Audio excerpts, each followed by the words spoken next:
sa ating Unlad Binyan, Aksyon Binyan. Aming pakikita sa inyo ang bilang paggunita sa Bagyong Ondoy kung saan ito ngayon isinagawa ang malaking medical mission. At yan ay bibigyan daan ang lahat ng mga aksyon at proyekto ng Binyan, Laguna sa panguna po ni Action Man, ang ating Vice Mayor Attorney Arman Dimagila. Kasama si Mayor Len Alonte, ang kauna-unahang mayor na babae sa City of Binyan, Laguna. Magandang gabi po sa inyong lahat. Ito po ulit ang inyong lingkod, Attorney Arman Dimagila, pangalawang punulunsod ng City of Binyan. Ngayong gabi po, ipakikita po natin mamaya ang mga programa po natin, particularly yung mga ginawa po natin sa pangunguna ni Mayor Len Alonte. Nagkaroon po tayo ng mga surgical missions, medical missions, kasama po ang Junelta at iba po mga NGOs dito po sa lungsod ng Binyan. Nagkaroon po tayo ng Operasyon Bukol kung saan po halos 30 pong kababayan natin, inipon po ito ng inyong lingkod, kasama po ang Go Forward Foundation, at sila po ay naoperahan sa tulong po ng Junelta at ng Provincial Hospital po natin sa Municipality of San Pedro. At marami pong natulungan tayo dito at nangangailangan din po ng katulad ditong operasyon para po naman yung mga kababayan natin na talagang walang kakayanan na mag-finance ng operasyon ay matulungan po natin.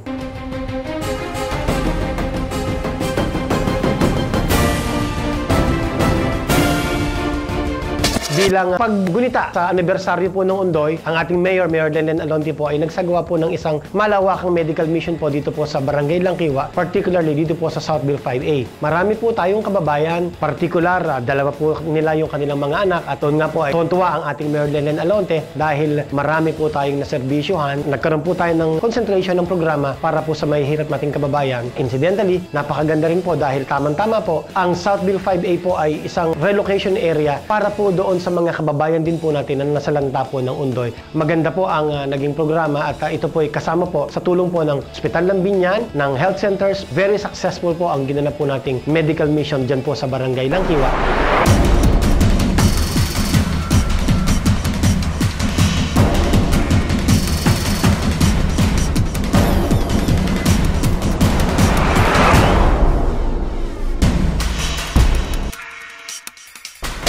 Hello po, Tita Rose. Maraming salamat at muli kayong nandito para suportahan ang aming mga programa. 1,200 ang pasyente natin ngayon. Ito yung celebration natin ng ika-isang taon ng Ondoy. Ito yung parang Thanksgiving natin at tulong din sa ating mga kababayan na nasalanta ng Ondoy noon na nandito na ngayon sa resettlement ng Southville 5. Kumpletong gamot talaga. Vitamins, libre pang ultrasound. Halos lahat ng pwede naming maitulong, ma-assiste sa kanila ay bibigay namin ngayon. Yung mga kababaihan, yun yung mga natulungan natin ng livelihood program na binigay natin libreng spa wellness seminar. So ngayon, marunong na sila mag-reflex. So yun ang nagagamit nila ngayong panghanap buhay nila. Yung mobile clinic na tinatawag, may x-ray doon. Hindi na sila pupunta ng hospital. Kami na yung pumupunta. Minomobile na namin. Ang kalahati ng beneficiary ng ating medical mission ay senior citizens. Meron silang mga kit na iuuwi, vitamins at saka yung mga emergency medicine na kakailanganin nila. Meron ho tayong cleanliness drive sa bawat barangay. Palinisan, pagandahan ng barangay. And syempre, meron silang bonus. Meron silang project na worth 500,000 sa pinakamalinis at pinakamagandang barangay na mapipili namin. Ilang tulog na lang, barangay election na nga. After ng October 25, magsama-sama tayo ulit para sa ikabubuti ng inyong barangay at ikauunlad ng ating syudad. Sa lahat ng aking mga kababayan, patuloy tayo magsama-sama para sa patuloy na ikauunlad ng ating syudad. So, Aksyon Binyan, Unlad Binyan. Unlad Binyan! Aksyon Binyan! Nagpapasalamat po ako sa ating Mayora, kay Vice Mayor, kay Dr. Benjamin sa pagsasagawa nitong medical mission. Unlad Binyang, Aksyon Binyang! Next week, ilo-launch po natin ito pong Fire and Rescue Assistance kung saan meron po tayong volunteer brigade na ginawa.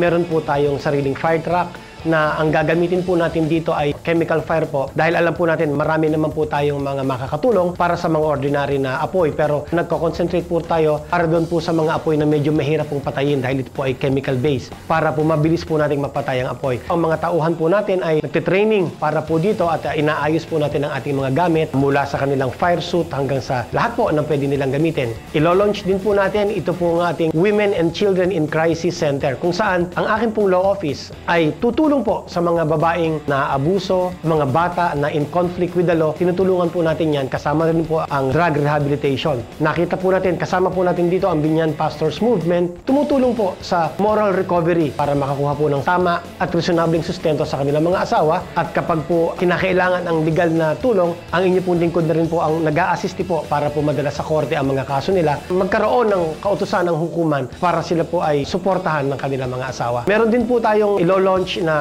dengue patrol. Meron po tayong biniling dalawang misting machine para po yung maikutan po, partikular yung mga lugar kung saan nagkaroon po ng outbreak. Kung meron pong isa or dalawang nagkaroon ng sakit ng dengue, atin pong binobomba po yung lugar, minimist po natin. Meron po tayong mga chemicals na ginagamit. Approve po ng BFAD. Nananawagan po ako kapag meron po kayong mga kapitbahay o sa inyo po, nagkaroon po kayo ng problema, ang numero po ay 511-VICE o 511-8423. Makikita po natin, mabilis po ang serbisyo, kasama po si Marilyn Alonte, ginagawa po namin lahat para po kayo'y mapaglingkuran. Meron po tayong itinayong rescue unit under the Office of the Vice Mayor. Meron po mga dedicated service vehicles para po dito. At recently po, katatapos lamang po ng mga tauhan ko dito po sa Office of the Vice Mayor kung saan mahigit pong 10 tao po natin ang nag-training po sa Coast Guard para sa rescue missions. Lahat po ng mga tauhan po natin ay dapat po handa po sila hanggang sa rappelling. Kumpleto po ang kanilang training. Ngayon po ay kinukumpleto naman po natin yung mga gamit po. Marami pong taga Binyan ang nakatapos at walang naging bisita ang Coast Guard kundi si Mayor Lelen Alonte bilang pagpapakita na talagang sumusuporta ang ating lokal na pamahalaan.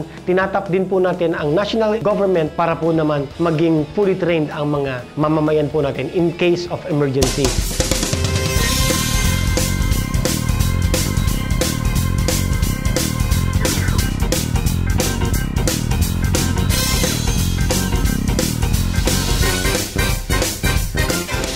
Ang aking pong tanggapan po ay patuloy na tumutulong, partikular sa mga legal services. At ngayon po, training din po ang ating mga kasamahan dito para po mag-handle po ng mga kaso, specifically rape victims. Ito po ay wala pong bayad, libre po ito at ginagawa po natin ito bilang pagbabalik sa mga kababayan po natin sa tiwalang ibinigay po natin sa kanila. I-report po ninyo ang mga ganitong klase ng problema at madali pong tandaan ang numero 511-VICE o 511-8423. Ito po ay sa pakikipagtulungan ng ating Mayor Lelen Alonte. Kasama po natin ang buong sangguniang panunsod, ang buong pamahalaan na lungsod ng Binyan ay nakikiisa sa mga ganitong programa hanggang sa susunod po at makikita po natin ang marami pa pong mga programa at proyekto para po sa kabutihan po ng mga mamamayan natin dito sa Binyan. Ito po ang inyong lingkod, Attorney Arman Reyes de Maguila, ang Unlad Binyan, Aksyon Binyan.